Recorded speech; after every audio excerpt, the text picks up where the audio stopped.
ആഹാരത്തിന് വേണ്ടി.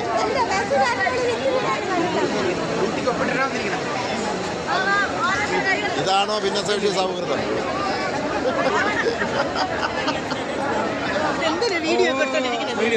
ഭിന്നശേഷി സൗഹൃദം. ഭിന്നശേഷിക്കാരെ വാരം പോലെ ഇരിക്കുന്നു.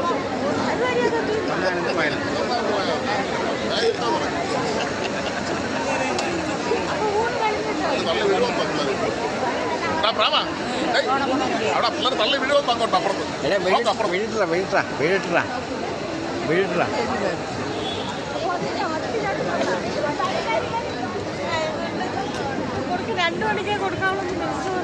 ആര് മിനിസ്റ്റർ പറഞ്ഞു 2 മണിക്ക് ശേഷം കൊടുക്കാവൂ എന്ന് പറഞ്ഞു. 2 മണിക്ക് ശേഷം കൊടുക്കാവൂ എന്ന് പറഞ്ഞിട്ടുണ്ട്. ഭക്ഷണം 2 മണിക്ക് ശേഷം കൊടുക്കാൻ പാടുള്ളൂ എന്ന് പറഞ്ഞിട്ടുണ്ട്. വീഴുന്നവർ എടുത്ത് മാറ്റണമെന്നാണ് പറയുന്നത്. വീഴുന്ന ആൾക്കാരെ എടുത്തു മാറ്റുക.